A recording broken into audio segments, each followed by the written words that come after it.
ఏడ్రా నీతో నీతో పాటు తోడబుట్టిన వాళ్ళు ఇద్దరు, ఒకడు 150 కేజీలు, ఒకడు 100 కేజీలు ఉన్నారు. అడిగిపోయినారా మీర్రా పౌరుషం లేదు, అందరికి పౌరుషం లేదనుకోద్దండి. గడిచిన 5 ఏళ్ళు ఊర్లోనే ఉన్నా. ఆ రోజు మీ పోలీసులు కొడితే నీ కొట్టించుకున్నా. ఏమైందిరా పౌరుషమా? రాడులే పౌరుషం నేను నా కొడకల్లారా.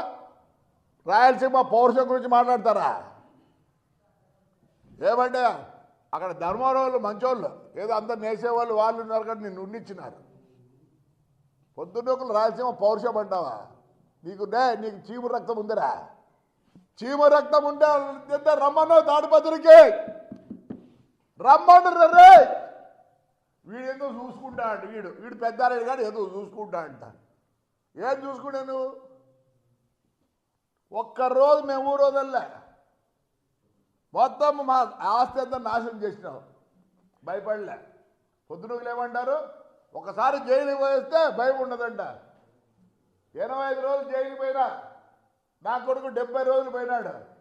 మళ్ళీ రెడీ రే చెప్తా చూడ కేతిరెడ్డి, నీకు టికెట్ కూడా ఇడు జగన్ ఈసారికి, నీ ఇద్దరికి ఈడు. పొగురురా, అది రాయలసీమ పొగురు కాదురా, ఉద్దర సొమ్ము తిని పొగురు. అంటే రాయలసీమకు పొగురు లేదా? ఏం పొగురు లేదురా?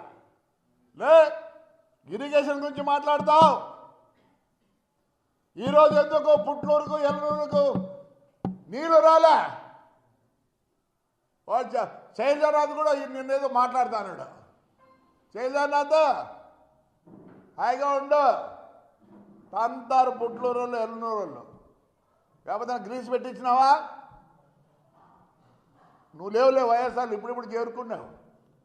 మన దివాకర్ దగ్గర పోయి మాట్లాడి చేరుకునేవులే. చేరుకో. అతి కూతురు కొయ్యొద్దు, అతి కూతురు కొయ్యొద్దు ఆ 2 మండలాల గురించి. ఏమన్నా గ్రీస్ పెట్టించినారా? మన పైన ఎమ్మెల్యే గ్రీస్ పెట్టించిందే? పోనీ పిఏబిఆర్ కానీ యాడన్నా కానీ గ్రీస్ పెట్టారా? మేము పోయి మన అందరం పోయి రిప్రజెంట్ చేస్తే 5.5 కోటి శాంక్షన్ అయ్యి టెండర్కి వచ్చింది. ఈరోజు ఎందుకు నీళ్ళు రావడం లేదు? పిఏబిఆర్ నుంచి ఎందుకు రావడం లేదు? ఏ పొద్దు దాని గేట్లకి ఇంత సున్నం కానీ ఇంత గ్రీస్ కానీ పెట్టలే. నీళ్ళు లేక కాదు, నీళ్లు లేక కాదు. పుట్లూరు చెరువుకు పుట్లూరు చెరువులకు ఎందుకు నీళ్ళు రాలేదంటే బికాస్ ఆఫ్ ద గేట్.